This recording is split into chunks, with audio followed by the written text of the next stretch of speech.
Hello, hello. Sharing screen.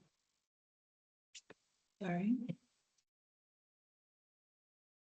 Il y a quelqu'un qui partage son écran.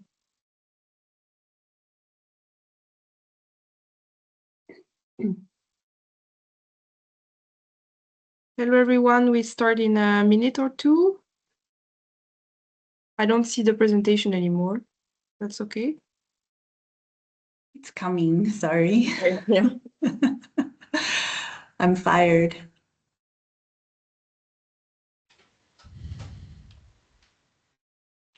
Voila. Yes, good. All right, when you want. Okay, everyone, welcome. I can't see how many of us there are or aren't. Cecile, can you tell me how many people are in the room? We are about 20 more. 25. Okay. 25, yeah. Maybe we'll give it 1 or 2 more minutes because I know you mentioned you had over 80 registrations. So we'll just give people another minute or two to connect and then we'll start. All right.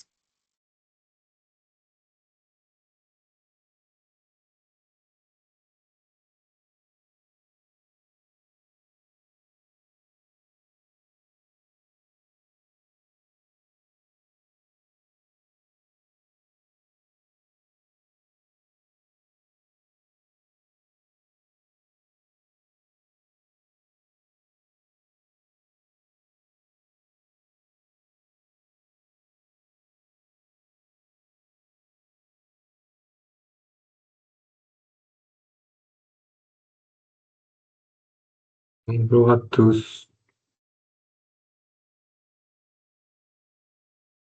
Hello, we'll Hello. start in a moment. Welcome. Welcome.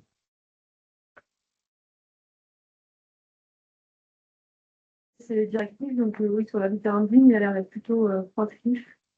Can you mute your microphones when you enter the room?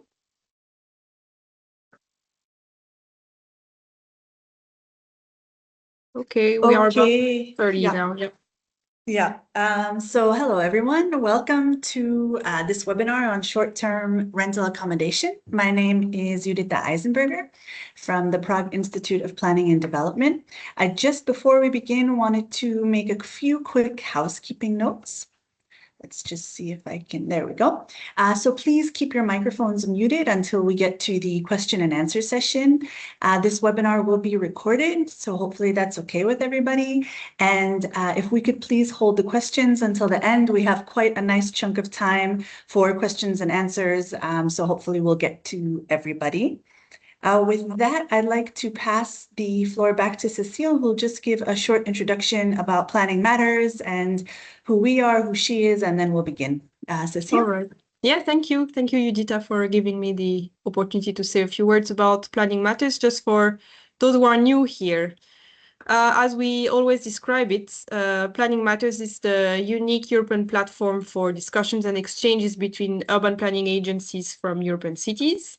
And our goal is to bring together planning experts from European cities to cooperate, exchange on common challenges, share our knowledge and also our experiences, all in all to promote the importance of urban planning across Europe and to engage with the EU, who has more and more impact on our work.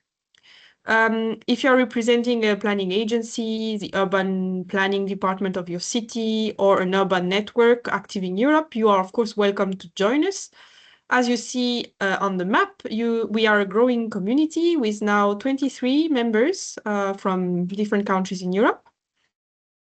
Yeah, next slide, please.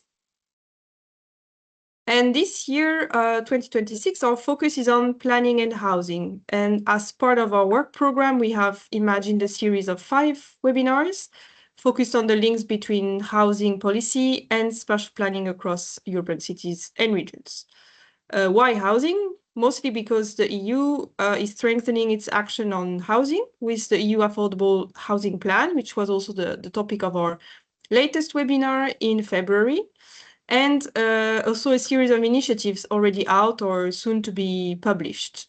And for us planners, there is an obvious link between housing and planning, but not necessarily for the EU. So with this series, we want to discuss how housing is linked to social, environmental, economic priorities in cities and in the EU, to the non-net land take objective of the EU by 2050, to urban sprawl, to a lot of other different aspects of our planning world. In the timeline here, you can see the whole program for webinar seasons. Exact dates for episode 3, 4, and 5 will be announced gradually. But today it's episode 2, and I give the floor back to Prague for the rest of the session and the presentation. So please, Judita, back to you. Thank you, Cecile, and thank you also to Perspective Brussels for being in charge of these webinars in general and all through last year for hosting them and doing all of the work on them. This year, we were trying to help a little bit with different cities taking different editions.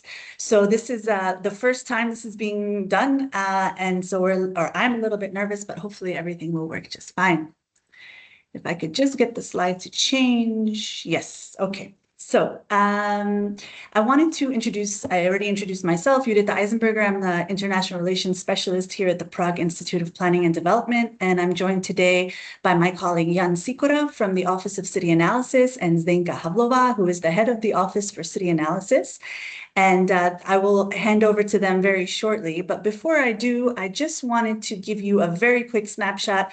Many of you have probably been to Prague, but just to kind of help frame our discussion a little bit, some quick facts about Prague. We have an area of about 492 square kilometers with a population of just over 1.4 million people as of 2025, giving us a density of close to 3,000 people per square kilometer. Increasing our density is actually something that we are quite concerned with here at IPR Prague, and it's one of our goals to increase the density in the city. And we have 57 city districts, which if this sounds like a lot to you, it actually is a lot, and it makes planning and development here in our city quite challenging, but that's a discussion for another day. Just to tell you a bit about who we are the Prague Institute of Planning and Development. And although I won't say we were created in 2013 because we actually have a long history of planning here in the city, we evolved in 2013. We were based on many years of other planning institutions, and we were tasked with being the body in charge of developing the concept behind the city's architecture, urbanism, and development. We are fully funded by the City of Prague and represent the city in spatial planning matters. Although our name may imply that we are an NGO or a think tank, we are not. We're actually all employees of the City of Prague, and our budget is completely from the City of Prague. And there are approximately 250 of us here on a daily basis working to make Prague more livable and sustainable and overall amazing. So with that quick introduction, I would like to turn it over to my colleagues. I'm actually going to stop sharing my screen so that they don't have to keep saying next slide. So let's see if we can do this seamlessly. And with that, Honzo, Zdenko, the floor is yours.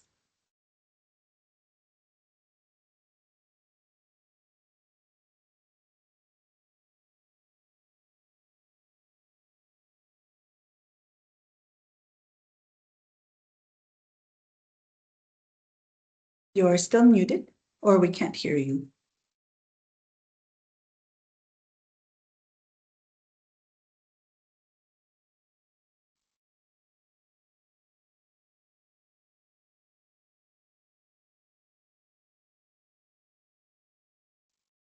And unfortunately, I see myself.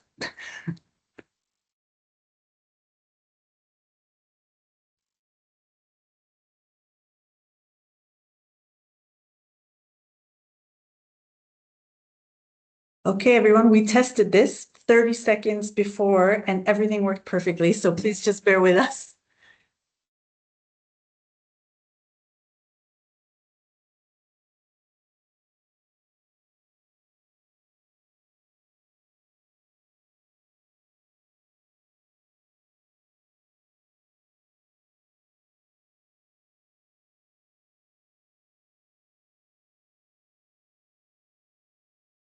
Okay, I guess they are trying to reconnect to solve the technical problem. We literally had yeah, I don't know why it working worked perfectly. What's happening? Sorry, everyone. Suspense, suspense. Are they in there? It's going to be worth the wait, I promise. Hiccups.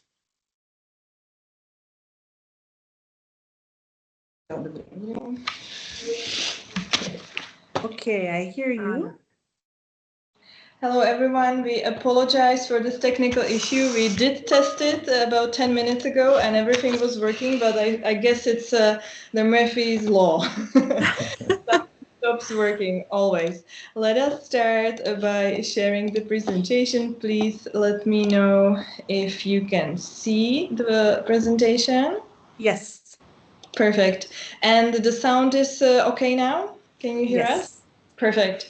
So again, apologies for this short technical delay and welcome to today's webinar. We are really excited, me and my colleague Jan, to talk to you today about short-term rentals in Prague. Definitely a topic that is on many people's minds and that is an issue for a lot of cities. So we are sure that we will have a lot to discuss, but please let us tell you a little bit about what the situation in Prague is. We will start with introduction.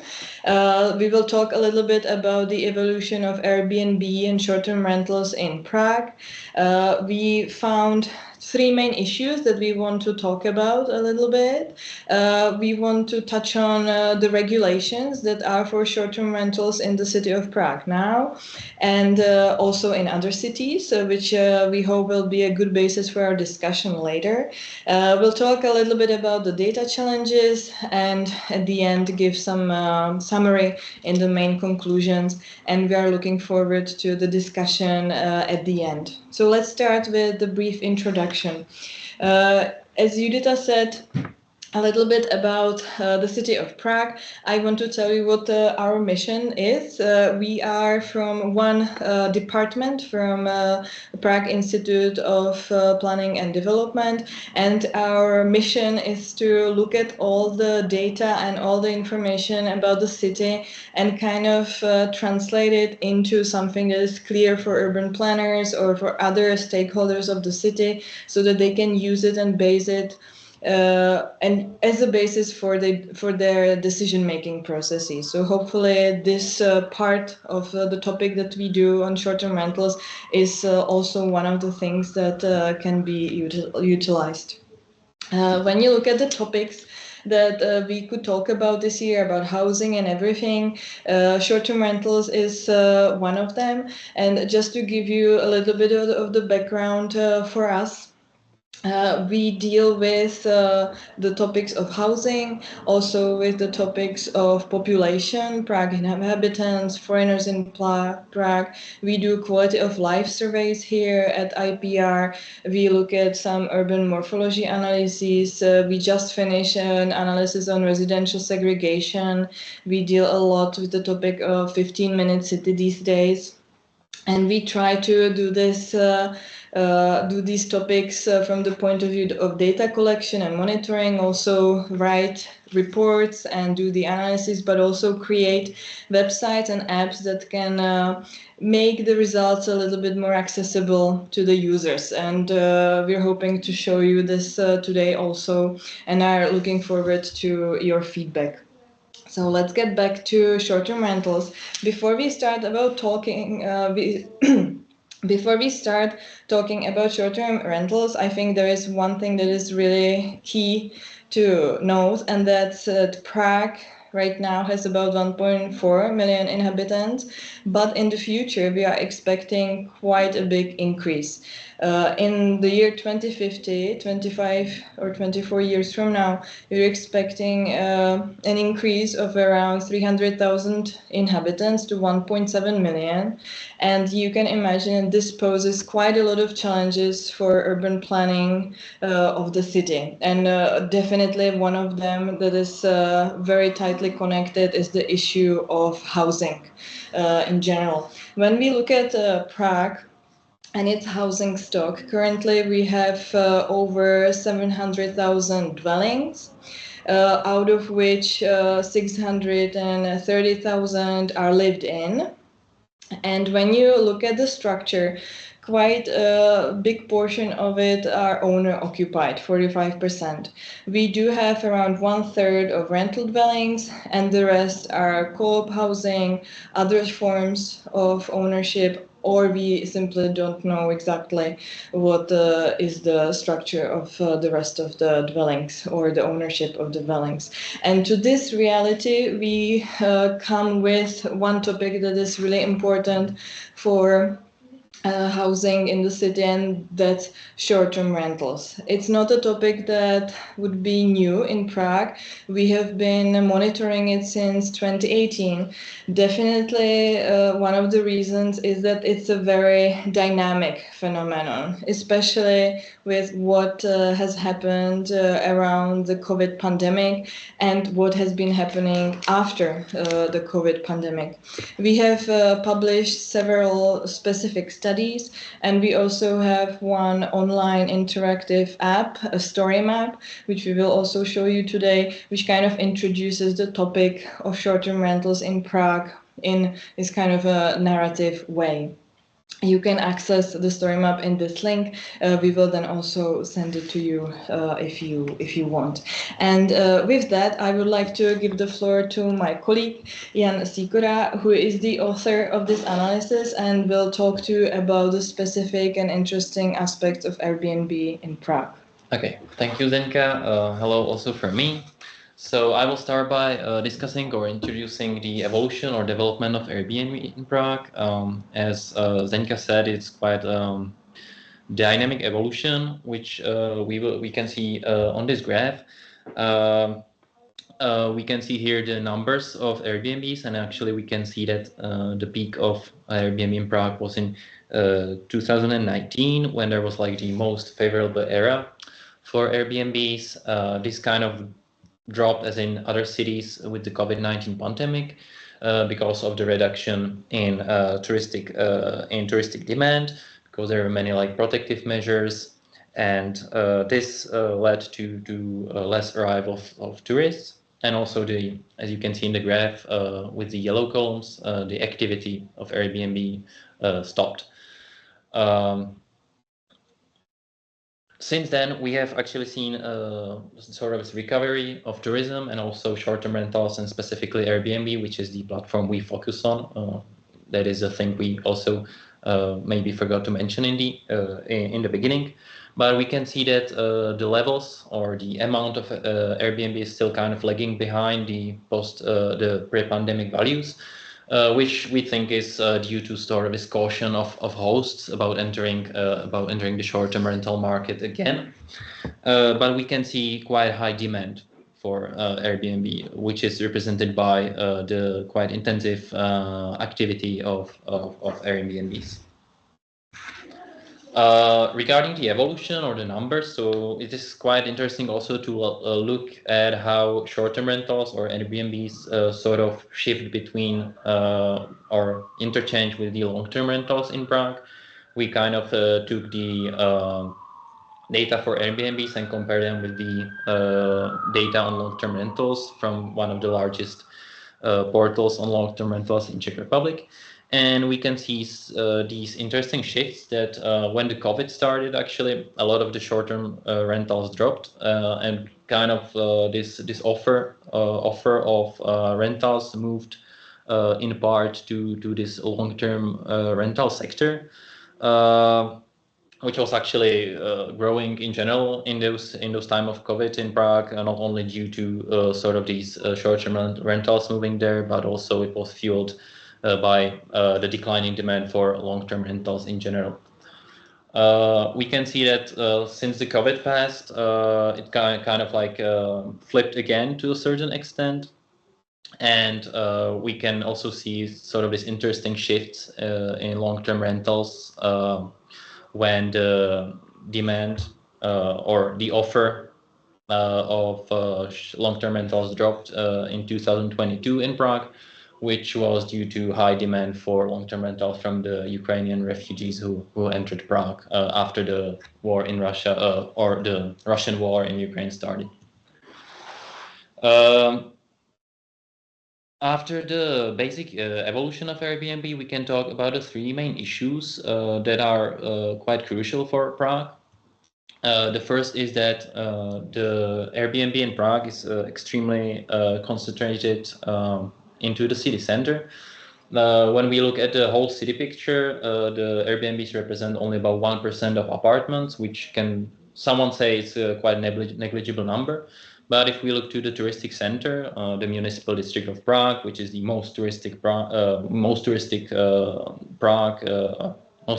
part, sorry, of Prague, we can see that in some parts of the historic center, the Airbnbs represent almost up to 20% of apartments, especially in the old town.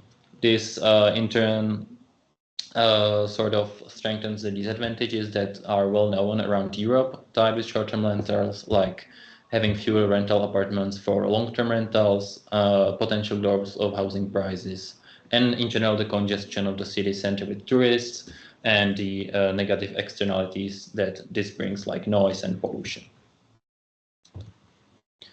The second type or the second major issue of Airbnb in Prague is its commercial nature.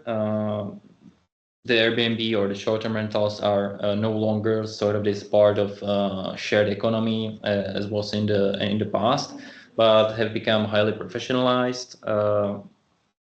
And in this graphic, you can see that 1 square represents 5% of the units in Prague, and we can see that with time there are more and more Airbnbs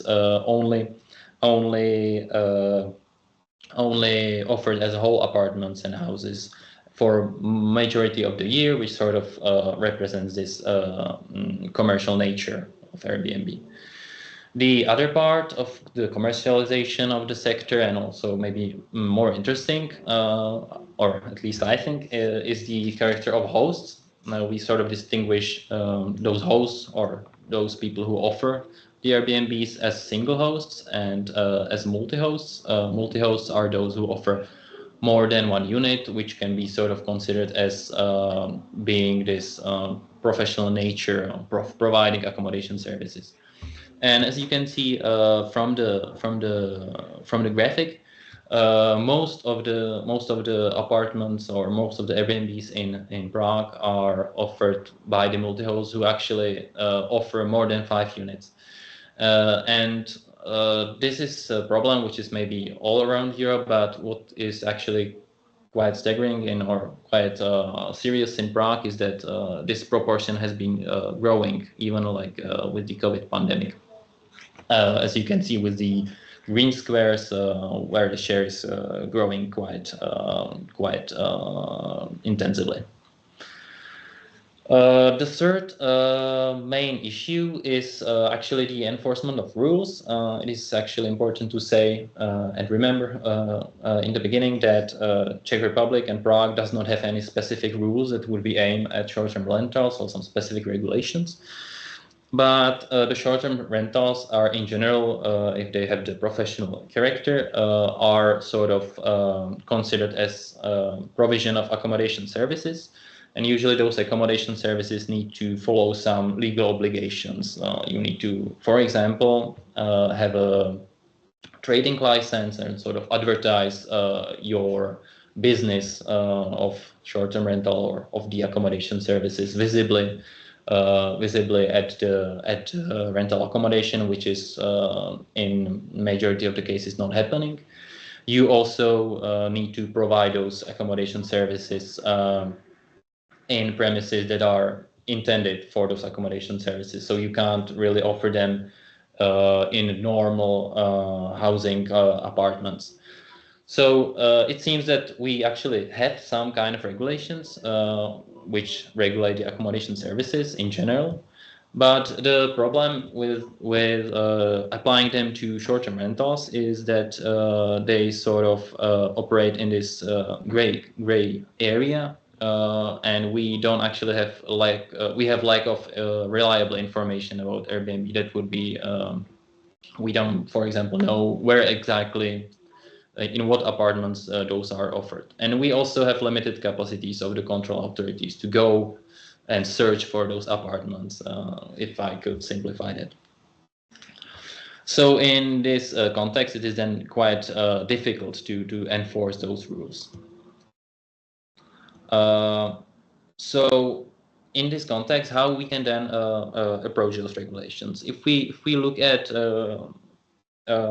some other cities, usually they sort of combine the two approaches. The first one is that they sort of try to strengthen the existing laws for accommodation services, for example, and they also apply some new regulations that would address only short-term private accommodation. Usually the key condition is having some system of monitoring and acquiring reliable information, for example, through some registry system. We can now look at the story map, so we can just see the cases of Amsterdam and Barcelona. If I will switch, we had this nice data portal where you can find a lot of information about Prague, and it's also in English. One of them is the story map called One Night Prague. If you look at that, we have a section about what to do with Airbnb. There are actually, the text is quite detailed there, and we also present data for some international or foreign cities. And for instance, if you look at Amsterdam, and we have also Barcelona and some other two cities, we can see that in Amsterdam and Barcelona, they actually also stress the existing laws. There's some need to register the accommodation, pay tourist taxes or fees, and the apartments also need to be suitable for the accommodation services. Usually, in those cities, you also need some special permit for short-term rentals, which is something we don't have yet in Prague. You need to sort of advertise this registration on the Airbnb website, and also they have some daily caps of days when it can be when the accommodation can be rented.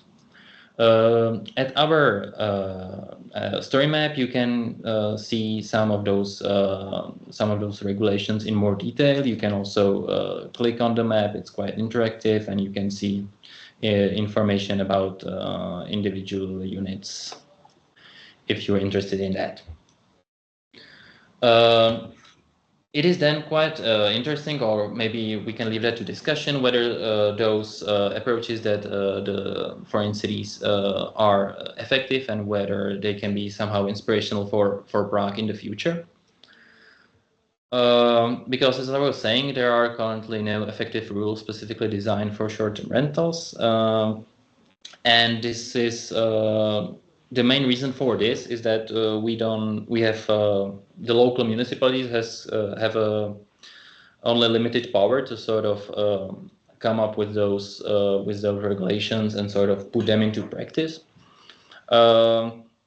Because those potential restrictions may limit the use of private properties or the private apartments of the hosts, and so those regulations usually need to go through changes of the national legislation, which is, as you can imagine, quite a long-term process.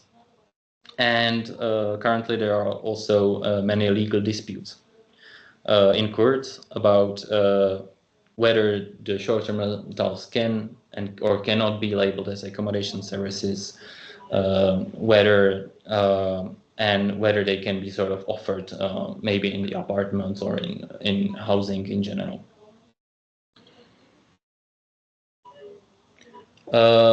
Apart from the regulation that I mentioned, that is kind of sort of this trying to strengthen the enforceability of the legal rules. There are the municipal districts which are the most threatened, like the Prague Historic Center and Municipal District of Prague 1 especially. They sort of come up with those maybe soft measures. They try to sort of that are, for example, aimed at tourists. They usually tell or try to explain how to behave in the city, that they are also local residents. So they come up with some campaigns. Or they also aim at local residents. They sort of try to explain what they can do if they see some suspicious activity regarding the use of apartments in their vicinity and others. As I was saying, there are actually few changes to laws that are happening or should be maybe happening. The first one is that we are trying to come up with sort of this mandatory online registration of hosts, which will be something that is quite common in maybe Western Europe now. But as I was saying, the legislative process in Czech Republic is quite difficult, and this change has not passed through the legislative process yet. And since the last autumn, we have a new government, so kind of this initiative returned to 0.0. We are also trying to change the Trading Licensing Act that would sort of give municipalities this power to set up their individual regulations, like for example, set the cap on days on the days on how many days the apartment can be offered as short-term rental throughout the year. But again, this has been in the parliament since 2021, and there are actually many conflict interests, some lobbying group, which are sort of, let's say, slowing down this process of agreement, and it's then becoming very problematic. The last part I would dedicate to data challenges, some of which were already mentioned. And as I was saying, those are quite important for us, because then we can sort of provide these effective regulations and reliable analytic materials. As maybe some of you analytics in the audience, we use the inside Airbnb data, which is sort of this publicly available data, which is scraping the Airbnb platform. Those are actually the only data we currently have, but there are a lot of issues tied to those data. They, for example, don't have the exact accurate location of the Airbnb within the city. They lack some metrics which are quite important for us, like the metrics regarding occupancy and the amount of visitors. Those are some metrics we need to sort of come up with indirectly from the data. And also there's this general reliability of the Airbnb platform itself, which requires sort of this data cleaning afterwards. As I was saying, we don't have currently available or suitable data from other short-term rentals platforms like Booking or Vrbo. Regarding these data challenges, there are then many implications or many problems that we then have to face. We kind of cannot compare or like we can, but it's not 100% of comparing the short-term rentals with other accommodation services. It is also then quite challenging to provide some reliable impact assessments of short-term rentals on other parts of the city, like housing, the city economy, and others.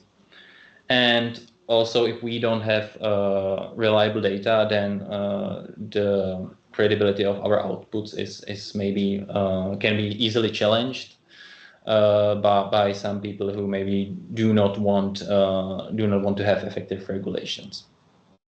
And again, it then ties back to the lack of support for strengthening the enforceability of the rules that already exist.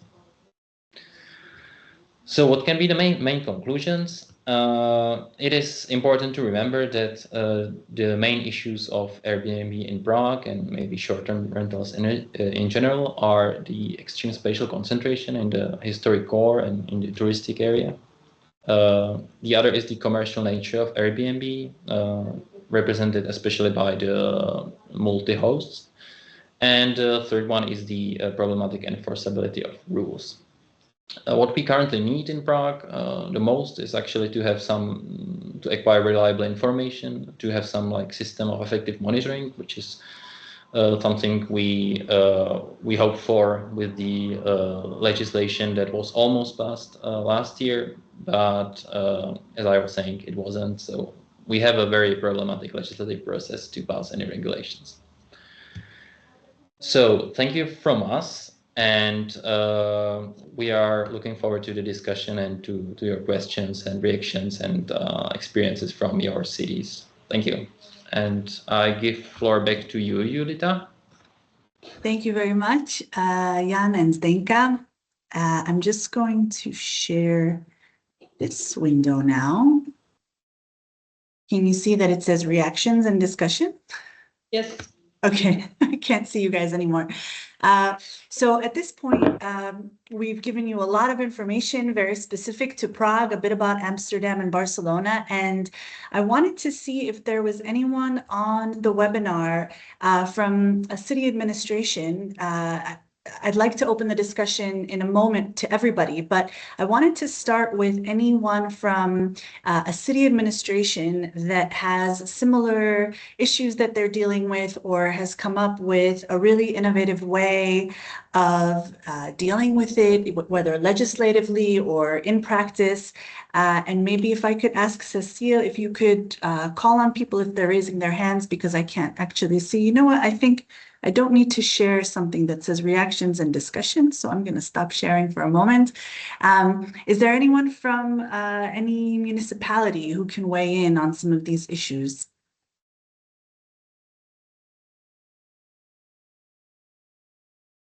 No. Okay. Maybe you're shy, maybe you're not here. That's okay. We'll continue. Is there any question from anyone else, or some food for thought or discussion or an idea for us here in Prague?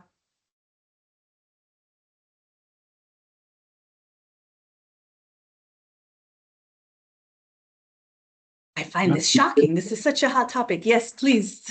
Yeah, I just question Leisure Vanessa idea consult.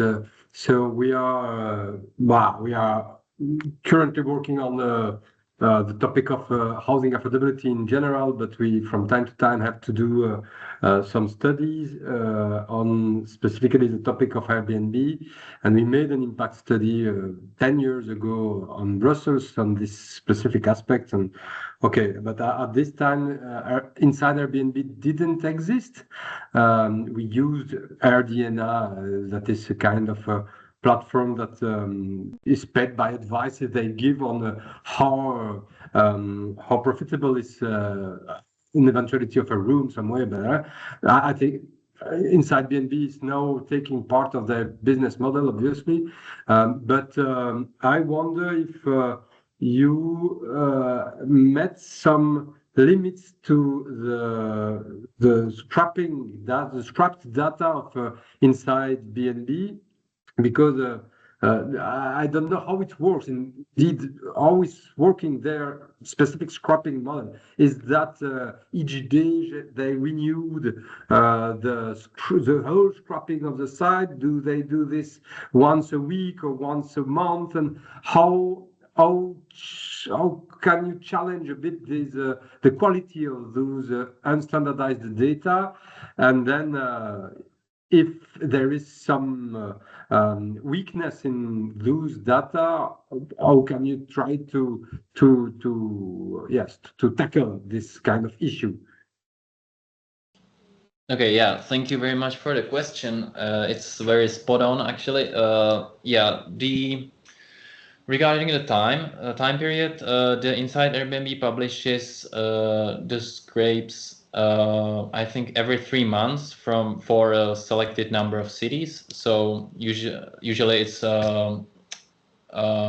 available for 1 day. For example, in September, we have, I think the last available data for Prague is someday in September 2025. September 2025. Okay, so that's pretty recent, but 8 months in this case. But okay. And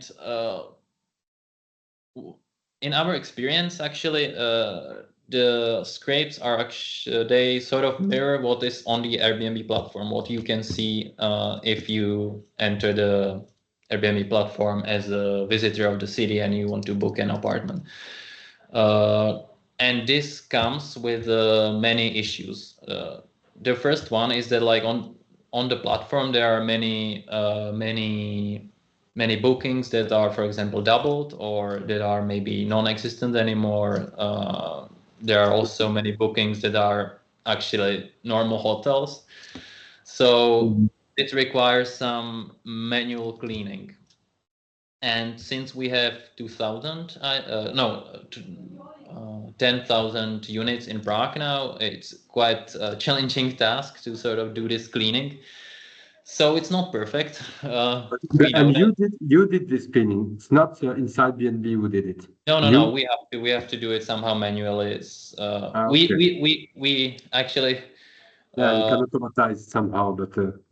Yeah, we don't do it perfectly because we don't have the time capacity, and it's challenging in some ways. But we try to sort of remove those most suspicious units. Like you have a unit there which is, I don't know, 1 million euros per night or something like that, and offering 50 beds, and which is nonsense. So we are trying to sort of avoid those issues, but yeah, it's not perfect, but actually it's currently the only source we have, and I think it's maybe also important to talk about the fact that it's not that easy to distinguish active units on the website, right? So if I remember correctly, we say that a unit is active if it has had a review in the last 3 months. I think it's 1 year. 1 year. So that doesn't really say exactly how active it is or if it is really that active, but the platform, of course, doesn't give out the information by itself, and that's the main issue. So we are left with these kind of half set data sources. And as Honza was saying, the third issue is we don't have the precise location, because on the website it's 100 meters or 50-meter radius? 150 meters. So yes, if you look at the city as a whole, it's not such a big problem. But if you want to focus on a specific part of the city, in our case, that would definitely be the city center, then you would definitely need more precise location data.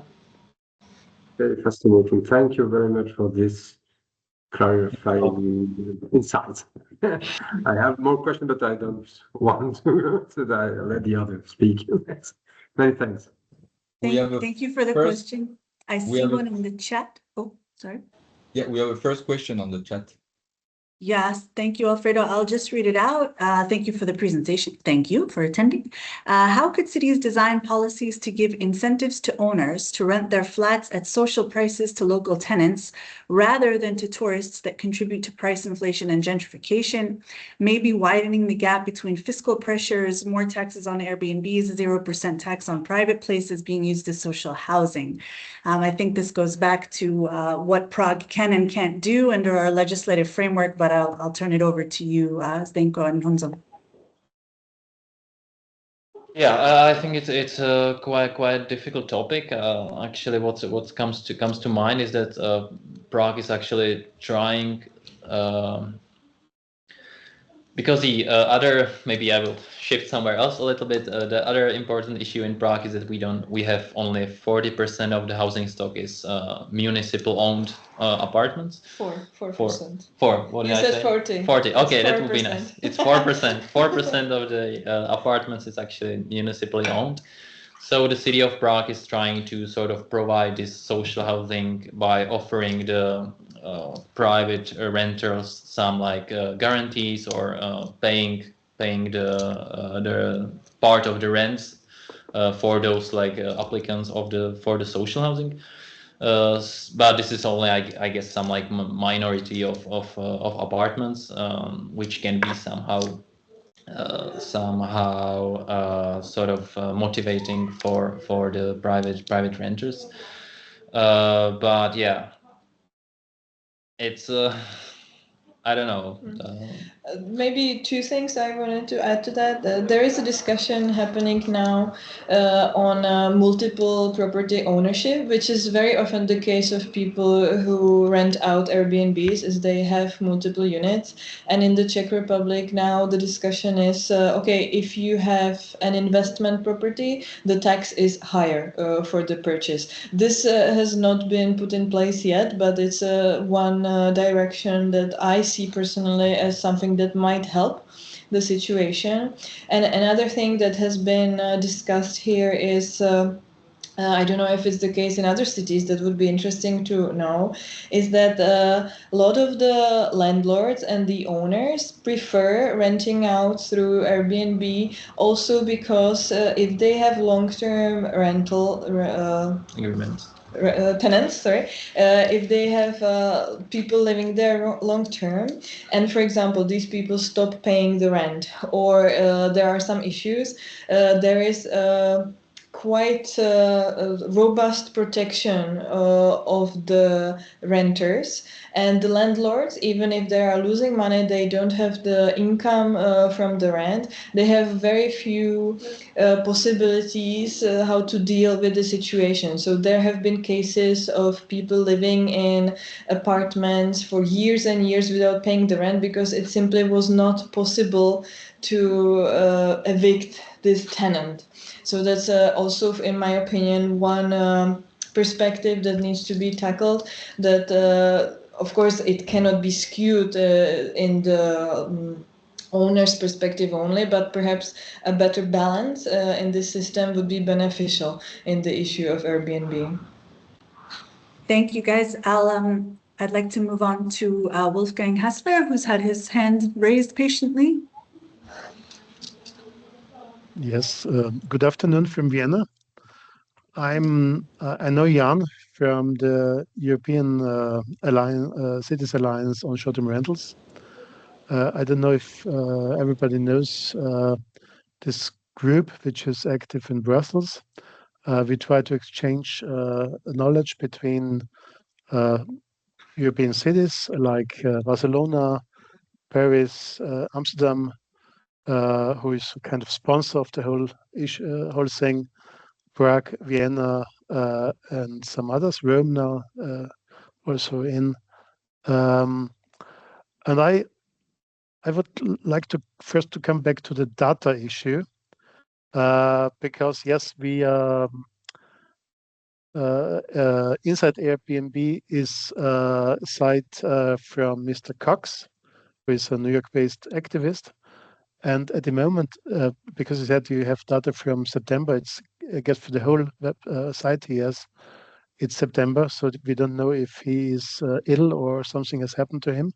We try to connect to him, as we also do some scraping exercises here in Vienna. So we had formally exchange with him on data issues, which was also very interesting for us to have. So this is the basis of the AirDNA data is good to have. I know that some tourism offices also use them. We also have exchange with them on data issues.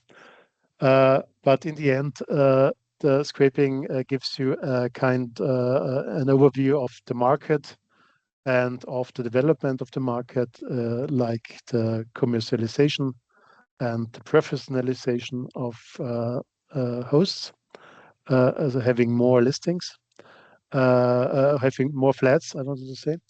And it doesn't give you the address, which is, of course, the center point for enforcement. And especially in big cities. In smaller cities, this is scraping can be helpful as the authorities know their cities very well because they have a better overview. But Prague or Vienna or Berlin, it's not possible to have that kind of knowledge on details. That's the one thing. The other thing, which could be a kind of hopeful glimmer on the horizon for you, is the European data regulation, which comes to effect in May. but only, so the glimmer is short-lived, only if the country or the legislative body responsible decides to use this act. I guess you know this, but I may also say a few words for the others here who maybe don't know that. Our alliance, and of course also the platforms, went a few years ago to the European Union and said, hey, we have this SDR problem all over Europe.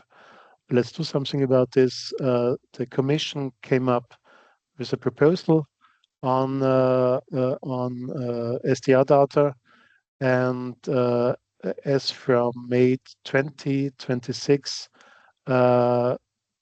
if we have a registry for hosts, and only if we have a registry for hosts, we can get data on a monthly basis on bookings from platforms. We will see, I guess, I have seen Mark Worker somewhere here from Amsterdam. I guess Amsterdam will be one of the first cities to receive data. Then we will see how the whole thing works out in practice. Data quality and things like that. So everybody is watching out for that. Also, Paris, I guess, is starting the whole thing now, and yeah, this is one way to get data.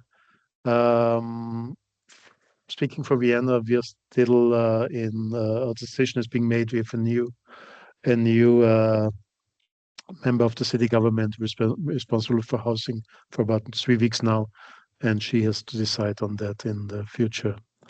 So if we also have this kind of data sharing from platforms to our authorities. So that's it for the moment. I guess I say a little bit further on. Thank you very much for your comments and the information. Actually, I see that Mark Burkel from Amsterdam is online, and he's put a question in the chat. So Zdenko or Jana, do you have any reactions, or shall I move forward with because we've got about 2 more minutes for questions. Yeah, I think the issue is that we were kind of like we almost had this registration system passed through the parliament during the last government, but as I said, it changed. So we kind of are at point zero with this, and if we have maybe more like tools or pressures from the European Union, it kind of would be maybe help to pass our legislative process or help to ease the legislative process, because there are many like lobbying group against those like tasks. And as I said, it's not about whether Prague is planning some registration system, but this system needs to be passed at the national level. And that's one of the, I think, key issues for us, is that we are screaming Airbnb is an issue, and the rest of the country is saying, well, not for us, really. So it's not a priority, and I'm sure it's the case with lots of capital cities, is that what is the issue for the capital city is not necessarily an issue for the rest of the country, and it always comes to, oh yeah, Prague again wants something. We are dealing with other issues and things like that, so that's something we are kind of battling with here. Yeah, but it's key for us, the registration, absolutely. Some kind of registration, because then it will allow us to have more reliable data. Then our analysis and our proposals for regulations will be more trustworthy, and etc. So yeah, thank you. Thank you. I think that actually answers Mark's question as well, where he's asking if Prague is planning to use the new STR Act, and it was in reaction to Mr. Hassler as well. So with that, we are right on time for me to pass the floor back to Cecile or Alfredo for conclusions and some announcements. But first, I'd like to thank you all for your attention. And if you have any follow-up questions, we're more than happy to answer them. I think Cecile will take us through the next steps. And hope to see you in June. We'll have in just a moment a short plug for the next webinar as well. So I'm going to just share this last conclusion slide. There it is, conclusion. Hold on. Share. And with that, Cecile, do you want to take the floor? Yes, thank you. Thank you also from our side for being with us today for the second episode of this new series of Planning Matters webinars. And big thank you also to the host, Judita, and to our two presenters from Prague. It was a very interesting presentation, very insightful also. Thanks also to the audience for your interesting input and for the lively discussion and the questions. Yes, as a follow-up to this webinar, we will share the slides with all the connected participants. So you also have the presentation from Prague, and we will also share again the link to the study that is online. The recording of the episode will be made available on YouTube if you want to watch it again or share it with your colleagues. And as Judita announced, we will be back in June for the third episode of our series. This time we will be looking at housing observatories, and this episode will be hosted by colleagues from Urba Lyon.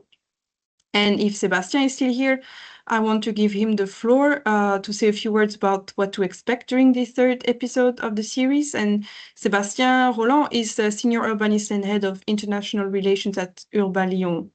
Sébastien, are you with us? Oui. Yes. Hello, everyone.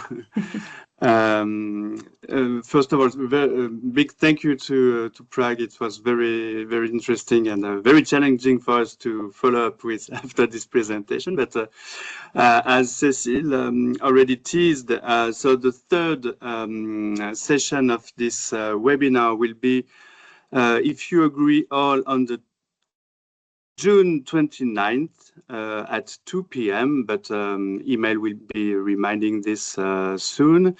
The topic we chose in Urba Lyon, if you agree, is talking about observatory in a way that we saw the results of monitoring in housing studies with, for instance, the work of Prague about short rental. What we want to show is maybe a behind the scene or in the kitchen, I would say, how we work because we are sharing tools and methodology.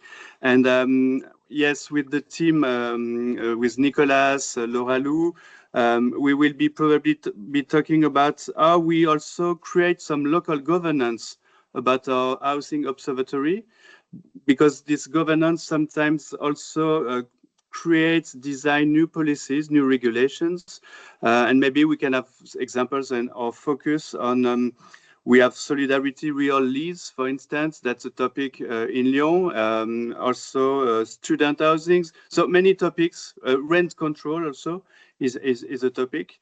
So all those policies are sometimes designed within discussions that we have in the observatory governance. So that's something we want to share with you.